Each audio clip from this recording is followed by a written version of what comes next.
땅에서 인침받은 14만 4천이 이번에는 하늘에서 승리와 순전함을 뜻하는 흰옷을 입고 종려나무 가지를 들고 나타나죠.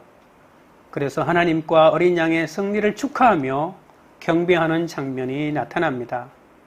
큰 환란이 시작되기 전, 임박한 심판이 임하기 전에 하나님으로부터 인침을 받은 사람들, 그러니까 14만 4천은 사울 태세를 갖춘 전투하는 교회를 상징한다고 했죠. 오늘은 그 싸움에서 이긴 후에 하늘에 올라간 승리한 교회의 모습을 보여줍니다. 땅에서 인침을 받고 큰 환란을 이긴 성도들이 하나님의 구원을 기뻐하고 있습니다. 오늘은 구원받은 자가 어떤 찬송과 또 하나님으로부터 어떤 위로를 받는지를 살펴보도록 하겠습니다. 구원받은 자는 첫째로 구원의 찬송이 메아리 칩니다. 9절입니다. 이 일 후에 내가 보니 각 나라와 족속과 백성과 방언에서 아무도 능히 셀 수 없는 큰 무리가 나와 흰옷을 입고 손에 종려가지를 들고 보좌 앞과 어린 양 앞에 서서, 어린 양의 진노 앞에 선 임금들, 왕족들, 부자들은 바위틈에서 떨고 있었죠. 그런데 오늘은 셀 수 없는 큰 무리가 구원하심이 하나님과 어린 양에게 있다면서 구원의 찬송을 부르는 장면입니다. 능히 셀 수 없는 무리는 순교자들과 14만 4천이라고 볼 수가 있죠. 그러니까 순교자들은 승리하여 하늘의 성도와 함께 있는 장면이라고 볼 수 있습니다. 여러분, 14만 4천은 문자적인 의미가 아닙니다. 그냥 셀 수 없을 만큼 많다는 의미입니다. 오늘 본문 9절을 보십시오. 각 나라와 족속과 백성과 방언이 주님께 나온다고 하지 않았습니까? 그러니까 여기에서 말하는 백성이라고 하는 것은 유대인 그리스도인과 이방인 그리스도인이 함께 모인 새로운 공동체를 말하는 것이죠. 교회는 만국에 복음을 전하는 선교에 앞장서야 한다는 것을 오늘 본문을 통해서 마지막 교회에 주신 사명임을 다시 한번 알 수가 있습니다.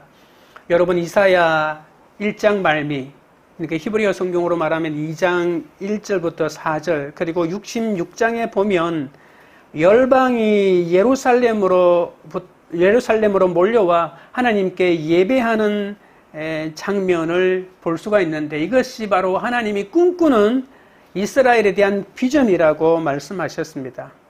땅 내 모퉁이에 선 천사들과 같이 오늘 또 승리한 성도들이 보좌 앞과 어린 양 앞에 서 있다라고 하는 표현을 쓰고 있죠. 하나님의 보좌 앞에 가까이 와서 서 있다라고 하는 말은 하나님과 너무나도 친밀한 관계가 되었다는 말입니다.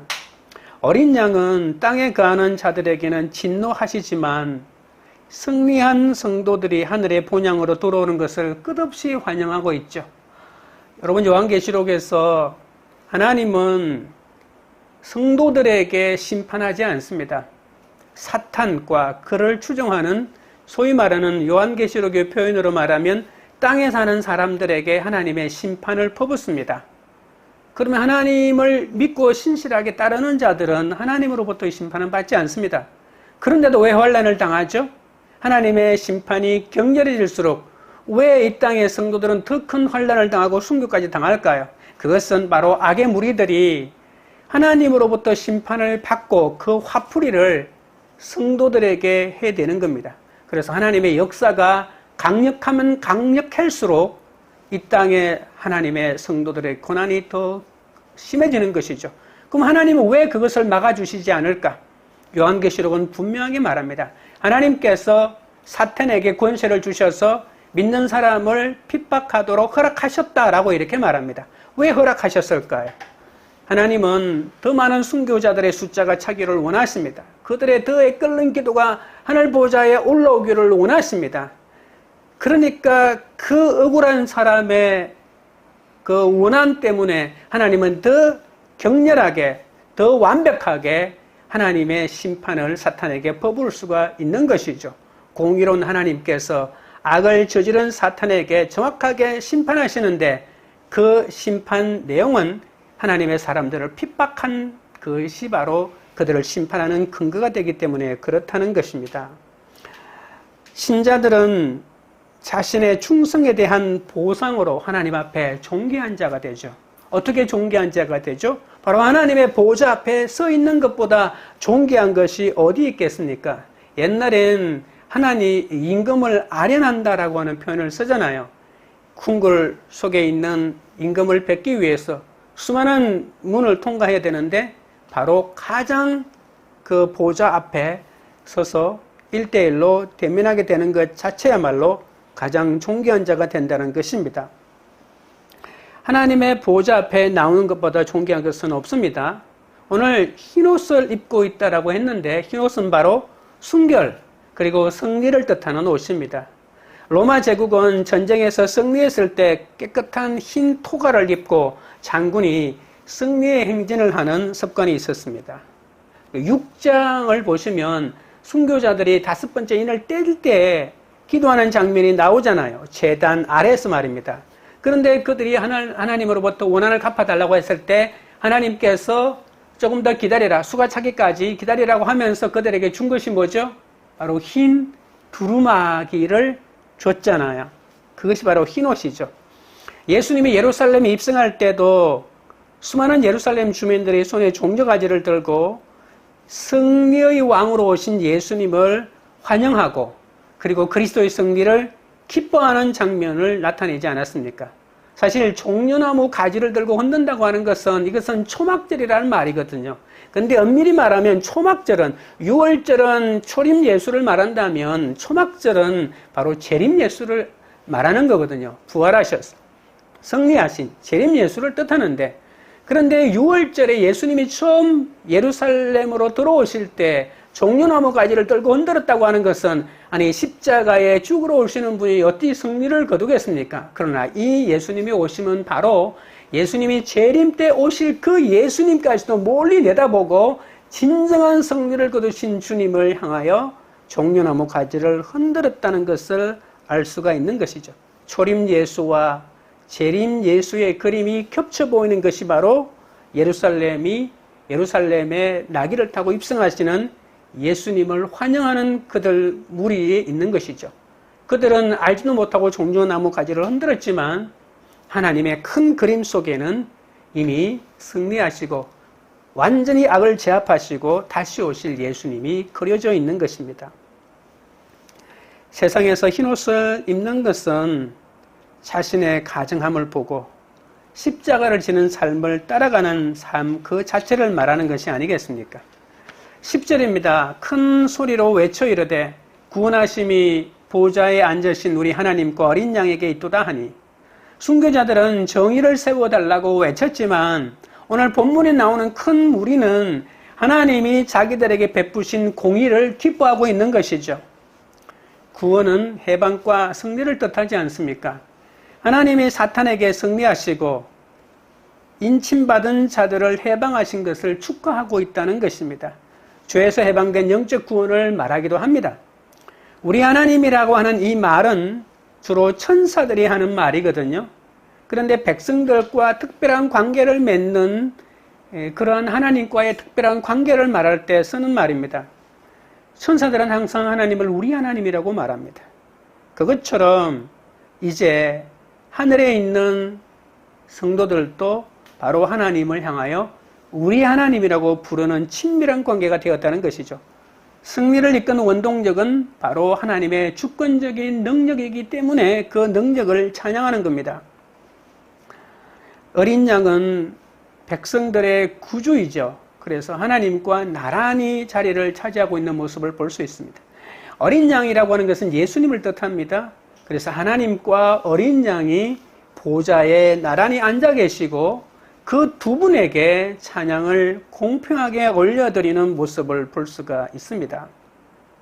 12절입니다. 모든 천사가 보좌와 장로들과 내 생물의 주위에 서 있다가 보좌 앞에 엎드려 얼굴을 대고 하나님께 경배하여 이르되 아멘. 찬송과 영광과 지혜와 감사와 존귀와 권능과 힘이 우리 하나님께 세세토록 있을지어다. 아멘 하더라. 구원하심이 보좌와 어린 양에게만 있다고 찬송합니다. 누가요? 셀 수 없는 무리가요. 여러분, 셀 수 없는 무리는 뭐죠?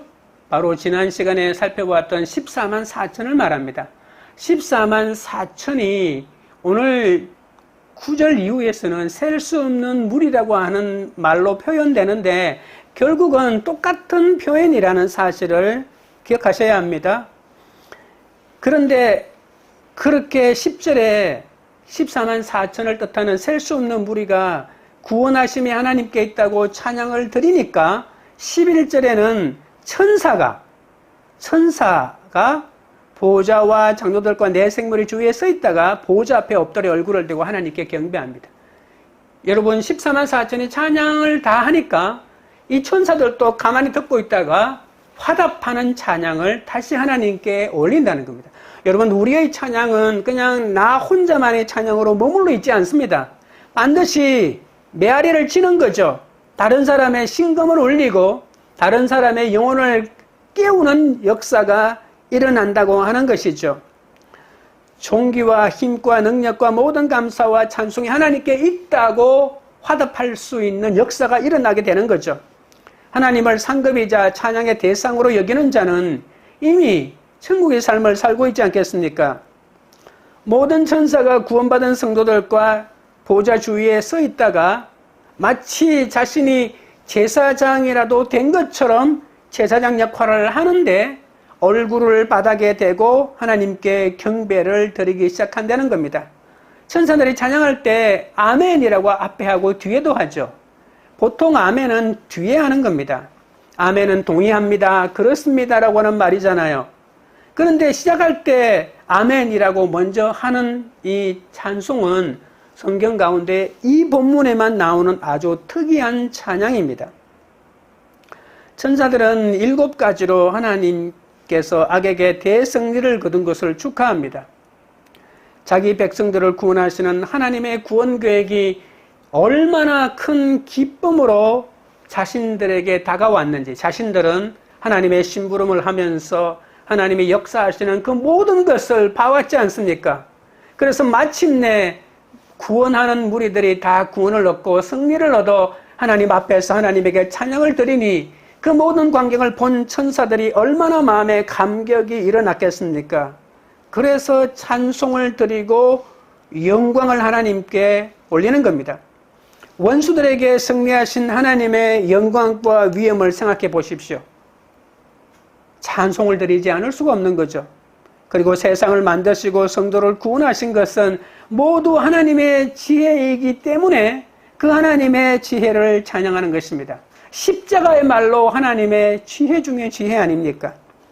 우리에게 각종 승리와 최종 승리를 허락하신 하나님의 역사를 감사할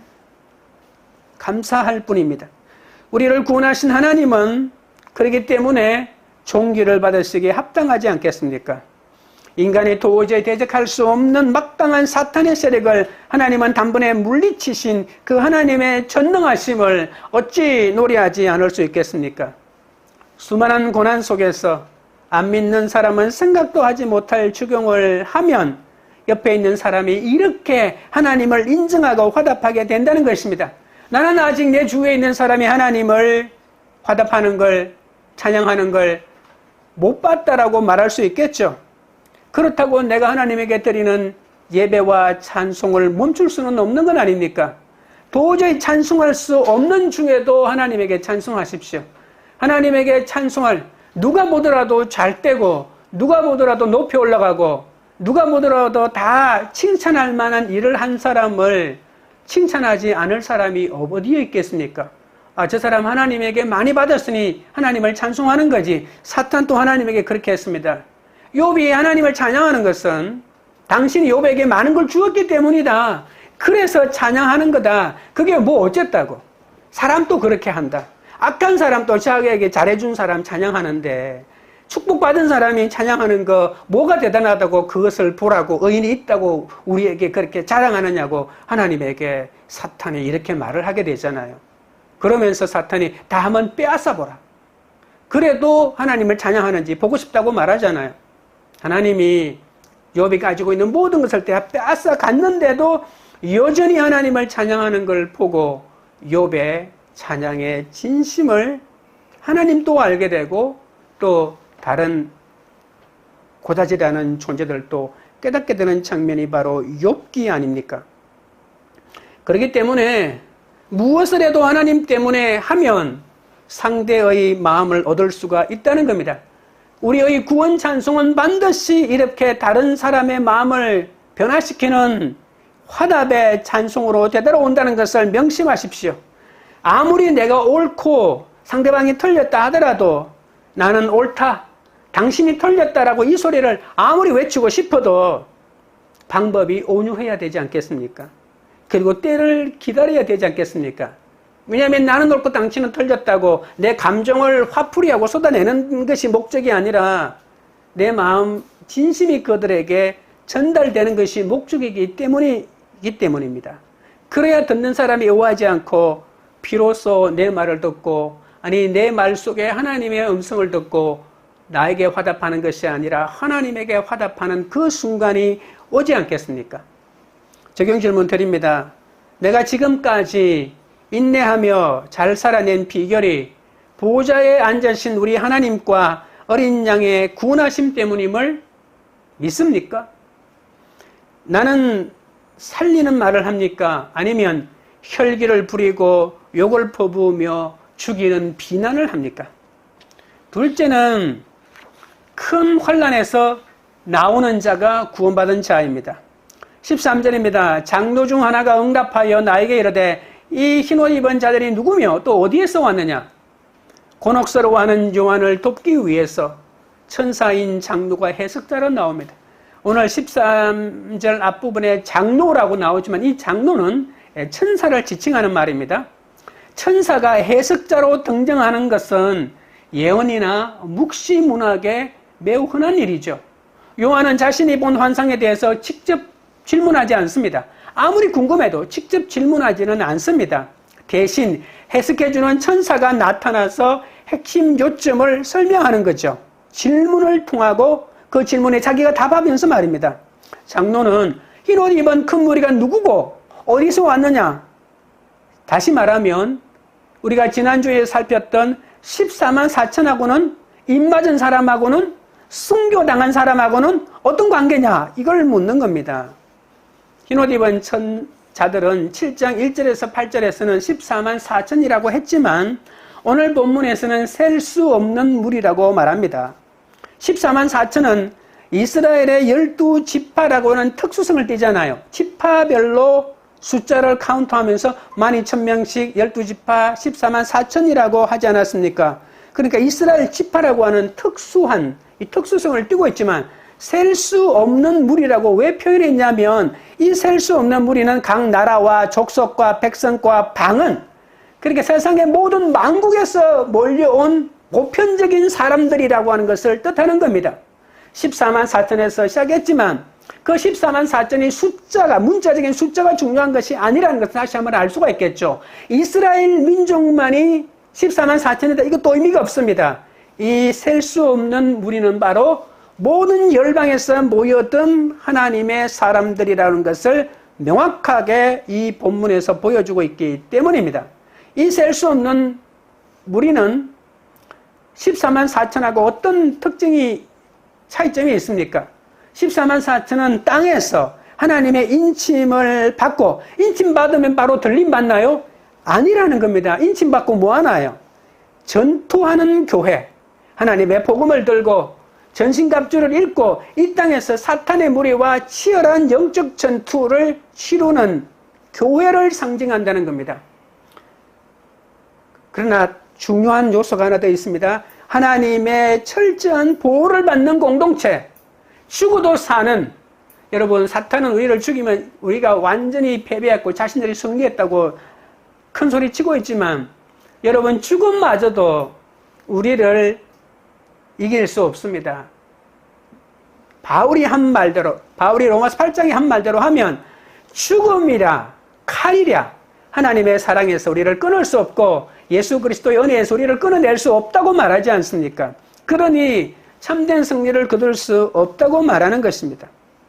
셀 수 없는 무리는 승리한 교회, 그러니까 14만 4천은 땅에서 인침을 받고 하나님의 보호를 받으면서 끝없는 영적 전투를 치면서 승리를 얻어 나가는 전투하는 교회를 상징한다면 셀 수 없는 무리는 바로 하늘에서 최종 승리를 거두고 종말의 복을 받고 하나님에게 모든 찬양을 드리는 승리한 교회의 모습을 보여주고 있다는 것입니다. 14만 4천과 셀 수 없는 무리는 같은 공동체인데 현재와 미래의 모습을 각각 다르게 보여줄 뿐입니다. 여러분, 현재 우리가 지금 겪고 있는 고난의 한가운데에서 우리의 미래의 모습이 뭐가 그리 중요하겠습니까? 너는 반드시 승리한다고 보여주는 것이 얼마나 중요합니까?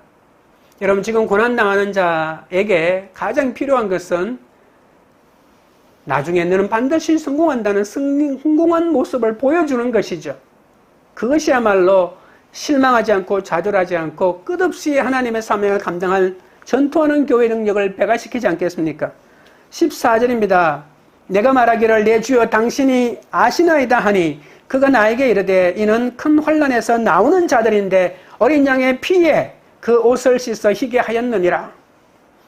천사들은 사람과 동등한 피조물이죠.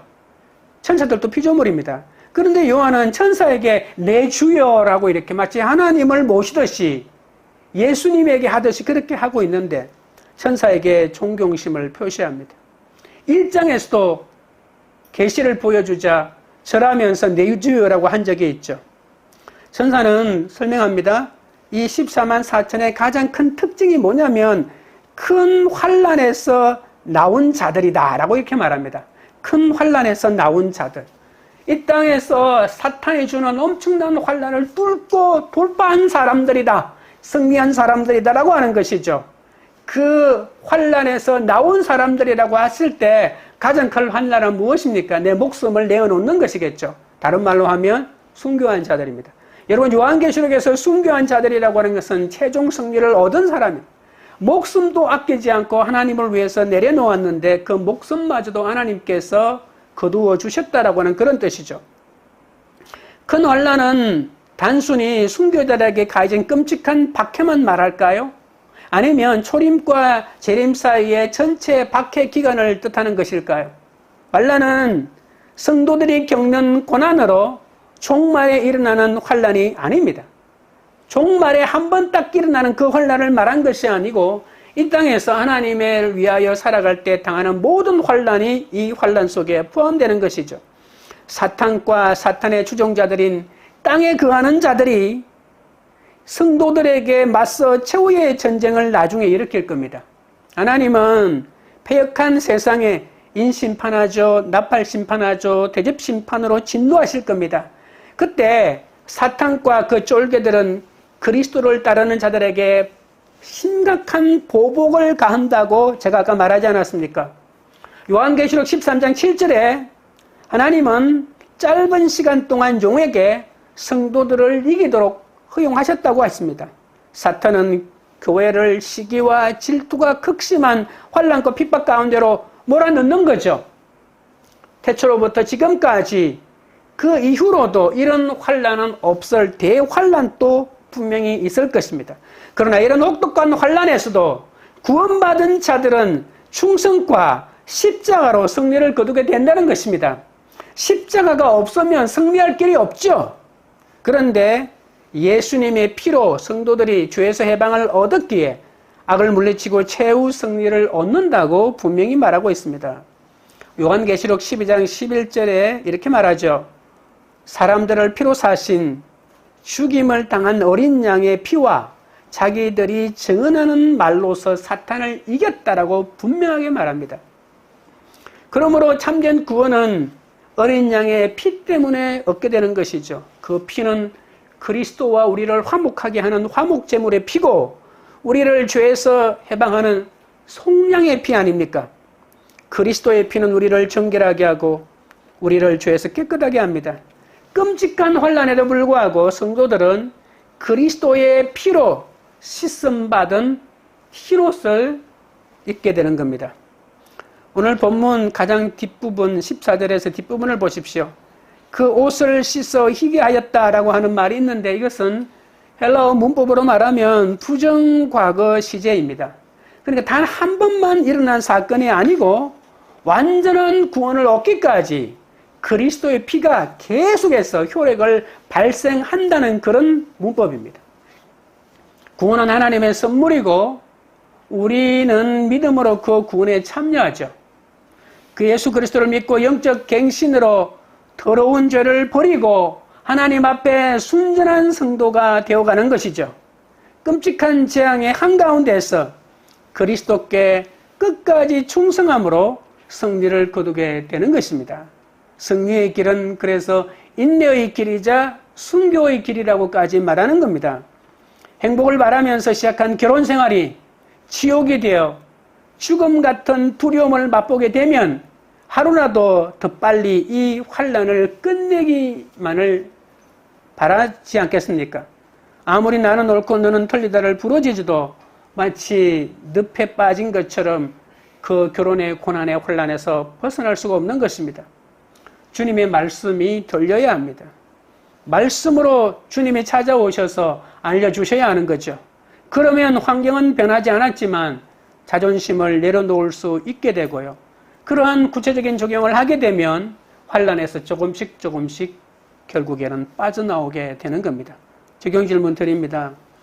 나에게 찾아온 가장 큰 환란은 무엇입니까? 나를 살리는 말씀을 적용함으로 그 큰 환란에서 잘 나오고 있습니까?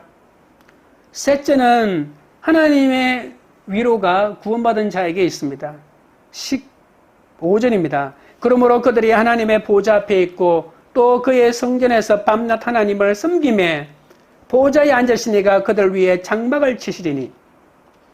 피로 씻긴 흰옷을 입은 자들은 성전에서 밤낮 하나님을 섬긴다라고 합니다.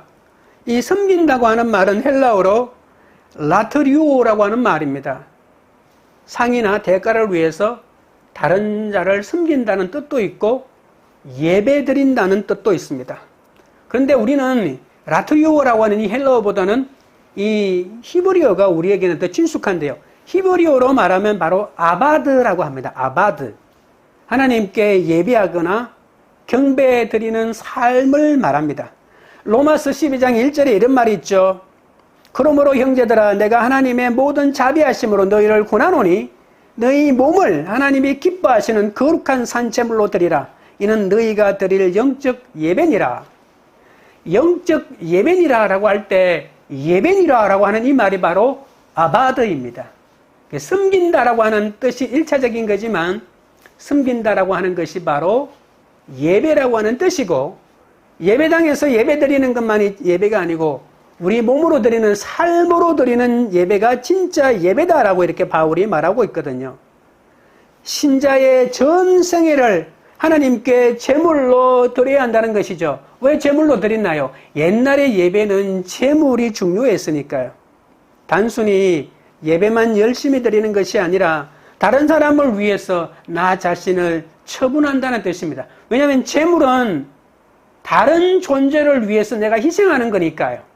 내 주인을 위해서, 내가 만약에 양이라면 나를 위해서 제사를 드리는 게 아닙니다. 나를 위해 죽는 게 아닙니다. 누군가를 깨끗하게 해주기 위해서, 누군가를 하나님과의 관계를 회복시키기 위해서 내가 하나의 제물이 되는 것이죠. 예수님이 십자가에서 했던 것처럼 말입니다. 그래서 나도 제물로 다른 사람의 회복을 위해서 나 자신을 스스로 처분해 나가는 것이 바로 예배다, 삶이다, 섬기는 거다라고 하는 것을 사도 바울이 로마서 12장에 이렇게 말한 것이죠.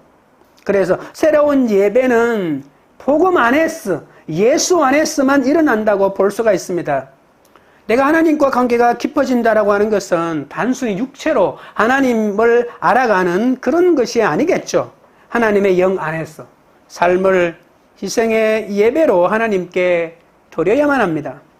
성도들은 제사장의 직분을 가지고 밤낮으로 하나님을 찬양한다고 말하고 있는데요. 이것도 이 의미 속에는 다른 사람을 위해서 자신을 처분한다, 희생한다, 나를 제한한다, 나를 포기한다는 이런 제자의 삶을 예수님이 정의해 준 거하고 같다고 볼 수 있죠. 사탄과 그를 따르던 자들이 지옥의 불 속에서 영원한 고통을 당하는 것처럼 그리스도인들은 하늘에서 영원토록 하나님을 섬기고 있습니다. 전능하신 하나님이 오늘 15절 마지막 구절 보십시오. 자기 백성들을 위해 장막을 치신다라고 하는 말이요. 이 본문은 너무나도 우리에게 중요하고 위로가 되는 본문이죠. 구약 성경에 여러분 쉐키나라고 하는 개념이 있죠. 쉐키나라고 하는 거예요. 하나님의 영광이 자기 백성 가운데 거하신다라고 하는 그런 뜻입니다. 히브리어에 샤칸이라고 하는 말이 있는데요. 이것은 이 천막이라는 말에서 유래했는데 거하다라고 하는 그런 뜻입니다. 거한다, 머문다, 산다. 하나님은 광야에서 기름기둥과 불기둥으로의 영광으로 이스라엘 자신의 백성 안에 거하시면서 바로 자기 백성 이스라엘을 인도하시고 보호하시지 않았습니까? 그러니까 하나님께서 불기둥과 구름기둥으로 이스라엘 진중에 머물러 계신 것은 바로 하나님이 그들에게 장막을 치신 것이다, 이런 뜻입니다. 하나님의 장막을 치셨습니다. 하나님이 그들에게 텐트를 치신 겁니다. 그들 회중에 다른 말로 뭐라고요? 내가 너희 가운데 머물러 있다라고 하는 그런 뜻입니다. 하나님은 지성소 안에 언약궤 그룹 사이에 좌정하셔서 자기 백성 속에서 구원 역사를 펼치고 있지 않습니까? 신약에서 쉐키나는 어떻게 나타났죠? 말씀이 육신이 되사 우리 가운데 거하시는 예수님으로 나타났죠. 예수님이 육신을 입고 이 땅에 오신 것 자체가 바로 쉐키나라고 하는 말입니다. 장막을 치셨다라고 하는 겁니다. 예수님은, 하나님은 신약 성경에서는 예수님을 이 땅에 육신을 입고 보내시면서 우리 가운데 장막을 치셨습니다. 요한계시록에서 이 쉐키나라고 하는 말이 7번 나옵니다. 주님이 그들 위에 장막을 치신 것은 친히 그들을 보호하시고 위로해 주시기 위해서입니다. 우리가 하나님을 예배하고 섬기면 하나님은 우리 삶 속에 장막을 치십니다. 내 자녀에게 장막을 치고요. 나에게 장막을 치고 우리 가정에 장막을 치고 내 사업장에 장막을 치시고 그리고 우리 공동체에게 장막을 쳐주시는 거죠. 돈이 왕노릇하는 세상에서 말씀이 왕노릇하는 신앙으로 살아내면 부러운 것도 무서운 것도 없어집니다. 돈이 왕노릇하는 사람에게는 돈이 조금이라도 없으면 얼마나 겁이 나겠습니까? 그러면 환경이 변하지 않아도 기쁘게 살아갈 수 있는 것이죠. 우리는 환경이 변해야만 안심할 수 있지만 하나님이 내 삶 속에 장막을 치셨다, 쉐키나 하셨다라고 믿으면 환경 때문에 일비하지는 않습니다. 이 땅에서 어떻게 좋은 일만 있겠습니까? 예수님은 구원받은 자에게는 그 누구도 줄 수 없는 것을 주신다는 것을 아시기 바랍니다. 16절입니다. 그들이 다시는 줄이지도 아니하며 목마르지도 아니하고 해나 아무 뜨거운 기운에 상하지도 아니하리니 16절의 말은 하나님이 우리 삶 가운데 장막을 치시니까 쉐키나 하시니까 나타나는 역사라고 볼 수 있죠. 하나님은 우리에게 모든 고난을 제거하신다고 합니다. 굶주림과 목마름은 구약 성경에서 보면요, 배신한 이스라엘에게 내리는 하나님의 재앙이었습니다. 하나님의 백성이라면 하나님의 영적 양식을 더 절실하게 깨달으라는 의미에서 줄이고 목마르게 한다라고 하는 이런 의미가 심판으로 많이 등장했다는 말입니다. 성경에 나오는 양식은 육체의 필요뿐만 아니겠죠. 하나님을 전적으로 의지하도록 만들기 때문에 너무나도 복된 축복입니다. 줄이지도 아니하고 목마르지도 아니한다고 하는 말은 배불리 먹인다는 말도 있지만 내 영혼이, 내 마음이 공허하지 않고 가라지 않게 만들어준다는 겁니다. 먹을 것이 없는 가람이 아니고 말씀이 없는 가람이 마지막에 임한다고 하지 않았습니까? 굶주림과 목마름은 하나님을 온전히 섬기는 것을 배우려면 필요한 때가 반드시 우리 가운데 생긴다는 것을 알 수 있습니다. 바울은 고린도후서 11장 27절에서 자신에게 이렇게 말합니다. 수고하며 애쓰고 여러 번 자지 못하고 줄이며 목마르고 여러 번 굶고 춥고 헐벗었다라고 이렇게 평가하죠. 이것은 희생이잖아요. 자기 희생입니다. 자기 희생을 이렇게 겪는 사람을 우리는 너무나도 불쌍하다. 이 세상에서 누릴 것이 얼마나 많은데 자기를 위해서 조금이라도 쓰지 어떻게 그렇게 일방적으로 희생하고 수고하고 애쓰고 자지 못하고 줄이고 목마르고 굶고 춥고 헐벗게 그렇게 살아가냐고 할 수 있겠지만 하나님은 이런 사람에게 구원의 상을 허락하신다는 거죠. 하나님은 굶주림을 영원한 복으로 바꾸고 어린 양 예수님은 목마름을 영원히 해소시켜 주신다는 그런 말입니다. 육신의 필요만 충족되는 것이 아니라 어떤 외적 결핍도 다시는 겪지 않게 된다는 거죠. 육신의 평안함을 끝없이 한번 누려보십시오. 마음의 공허가 몰려옵니다. 만족되지 않는 영적 결핍에 사로잡힐 것입니다. 그러나 하나님이 우리에게 허락하시는 것은 육적인 필요는 말할 것도 없고 영적인 필요도 하나님이 허락하신다는 겁니다. 하나님은 자기를 따르는 자들이 겪는 모든 고난에서 구원하십니다. 17절입니다. 이는 보좌 가운데에 계신 어린 양이 그들의 목자가 되사 생명수 샘으로 인도하시고 하나님께서 그들의 눈에서 모든 눈물을 씻어주실 것입니다.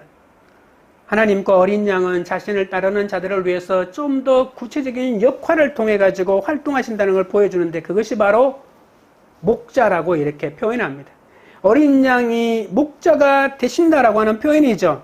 여러분 구약 호세아 5장 12절 13절에 보시면 하나님은 이스라엘의 목자라고 했습니다. 목자는 양을 위하여 들짐승과 싸우고 양떼를 치료해 주는 존재 아닙니까? 예수님도 자신은 자기 양을 알고 또 이름도 부르고 또 목숨마저 바치는 선한 목자라고 말씀하셨습니다. 주님의 사명은 잃어버린 양을 찾는 것입니다. 주님은 자신의 양떼를 인도하고 보호하시잖아요. 먼저 죽임을 당한 어린 양이 되셔서 높아지시고 또 정복하시는 순양이 되셔서 지금은 하나님의 보호자의 우편에 계셔서 우리를 도와주신다는 뜻입니다. 그 목자는 우리를 생명수 샘으로 인도하십니다. 생명수 샘이라고 하는 말은 생명 그 자체를 말하는 거죠. 이스라엘의 목자 되시는 하나님은 자기 양을 푸른 초원과 복된 강물로 인도하시죠. 성령께서도 요한복음 16장 13절에서 우리를 모든 진리 가운데로 인도하신다고 말씀하셨습니다. 예수님도 우리의 목자가 되셔서 생명의 샘으로 우리를 인도해 주십니다. 그리고 오늘 씻어주신다라고 하는 17절 마지막 구절을 보십시오. 말살한다는 뜻입니다. 씻어주신다고 하는 말은.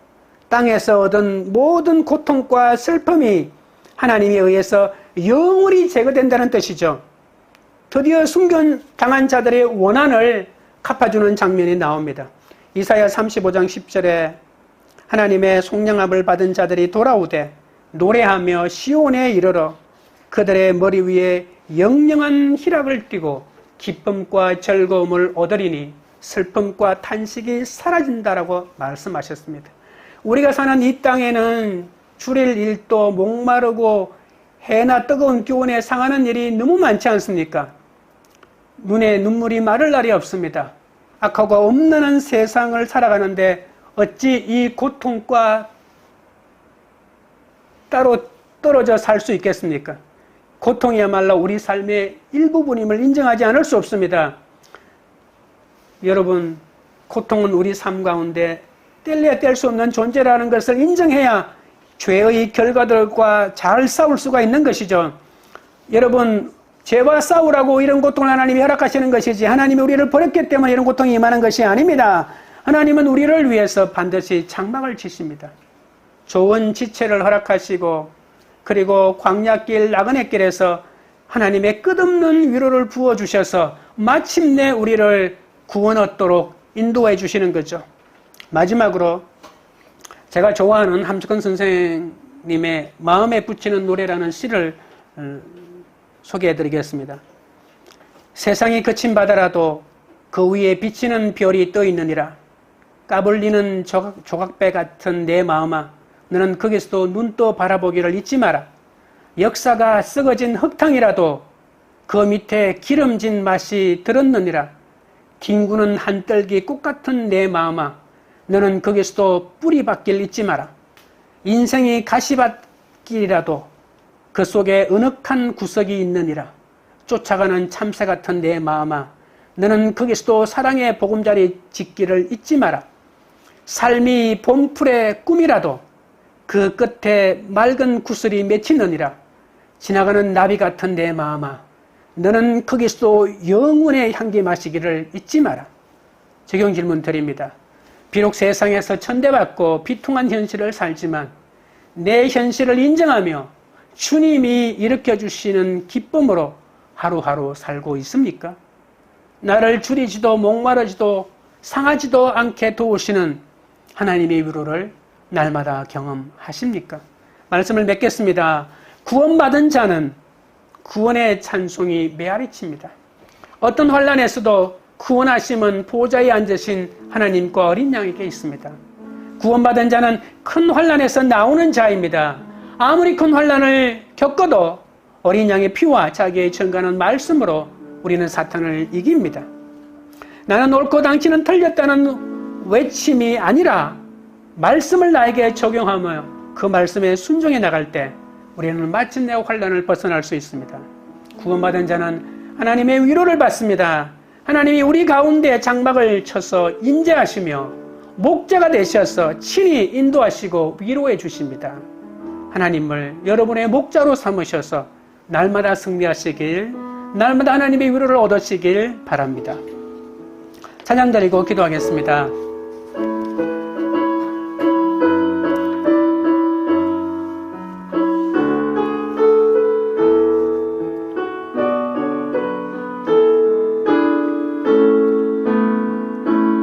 우리 보좌 앞에 모였네. 함께 주를 찬양하며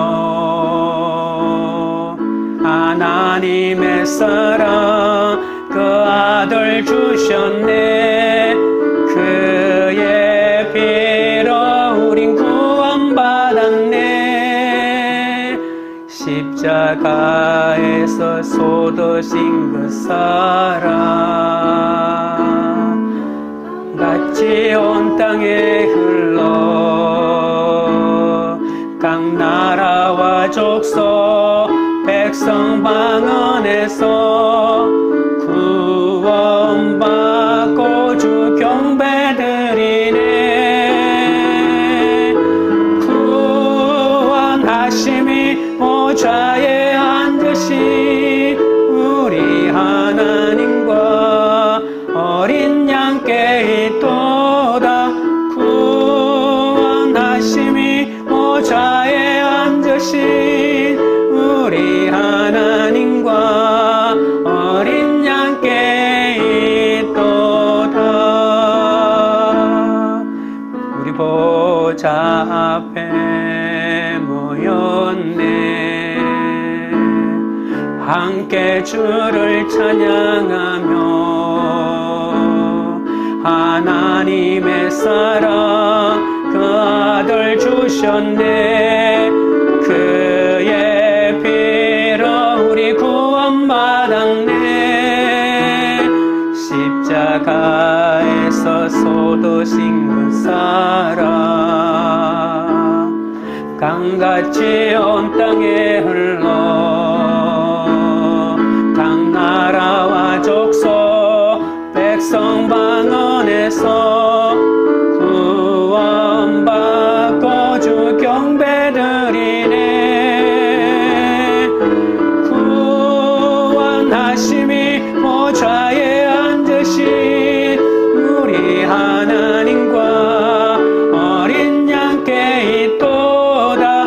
구원하심이 보좌에 앉으신 우리 하나님과 어린 양께 있도다. 구원하심이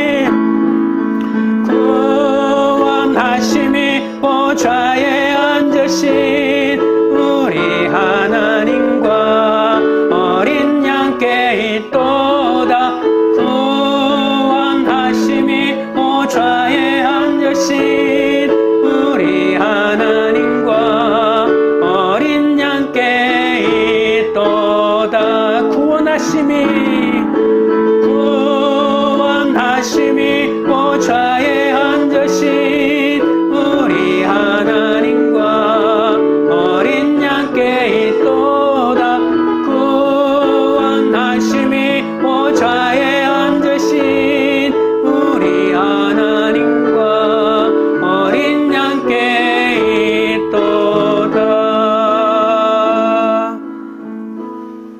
기도하실 때 지금까지 인내하며 잘 살아낸 비결이 보좌에 앉으신 하나님과 어린 양의 구원 때문임을 믿게 해달라고, 혈기 부리고 욕을 퍼부으며 죽이는 비난을 멈추고 이제는 사람을 살리는 말을 할 수 있도록 해달라고 기도합니다. 내게 찾아온 가장 큰 환난 속에서도 말씀을 적용함으로 그 큰 환난에서 벗어날 수 있도록 기도하겠습니다. 비록 세상에서 천대받고 비참한 현실을 살지만 내 현실을 인정하며 주님이 일으켜 주시는 기쁨으로 하루하루 살아낼 수 있도록 해달라고 기도합니다. 줄이지도 목마르지도 상하지도 않게 도우시는 그 하나님의 위로를 날마다 경험하게 해달라고 주여 세 번 부른 다음에 기도하며 나갑니다. 주여 주여 주여. 거룩하신 하나님 우리 아버지여, 지금까지 인내하며 여기까지 살아온 비결이 바로 보호자에 앉으신 하나님과 어린 양의 구원 때문임을 고백합니다. 내가 잘나서 아버지 하나님이 운이 좋아서 이룬 성과가 아님을 고백하오니 아버지 하나님이여 불쌍히 여겨 주시옵소서. 혈기 부리며 욕을 퍼부으며 이제는 비난의 말을 멈추게 하시고 사람을 살리는 믿음의 말을 할 수 있도록 아버지 하나님 인도하여 주옵소서. 내게 찾아온 가장 큰 환난 속에서도 오히려 말씀을 적용함으로 아버지 하나님의 그 환난에서 벗어날 수 있도록 아버지 하나님 역사하여 주옵소서. 비록 세상에서 천대받고 비참한 현실을 살지만 내 현실을 인정하며 주님이 일으켜주시는 기쁨으로 하루하루 살아낼 수 있도록 역사하여 주옵소서.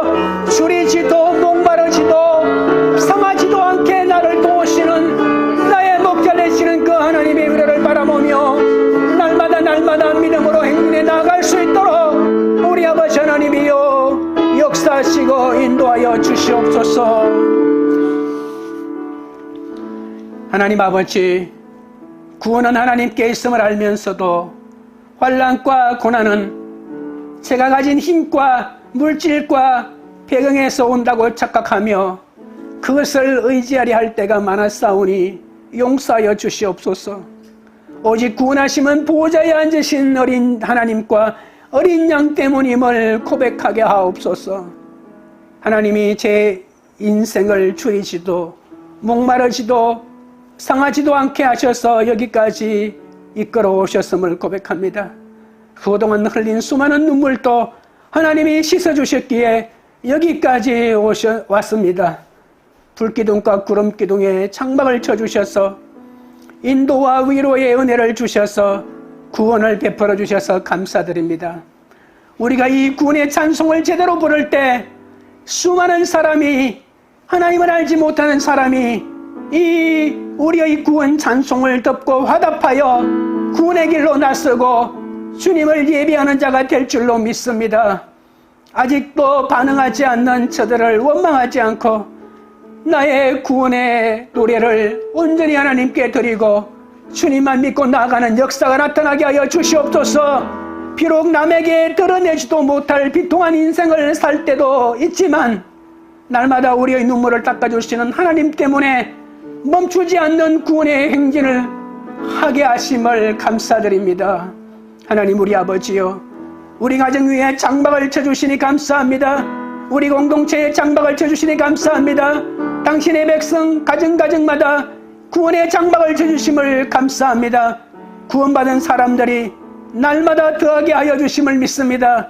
어떤 환난 가운데 있어도 끊임없는 위로를 주실 하나님을 믿습니다. 구원하심이 오직 우리 하나님 어린 양에게 있다고 외치면서 멈추지 않을 구원 행전, 복음 행전이 이어지도록 역사하여 주옵소서.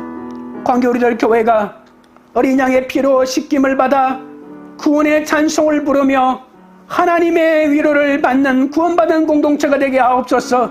각자의 고난에서 자기의 가정을 보고 십자가로 싣고 복음 들고 죽기까지 충성하여 마침내 열방을 주께로 돌아오게 만드는 그런 공동체가 되도록 역사하여 주시옵소서. 예수님의 이름으로 기도드리옵나이다.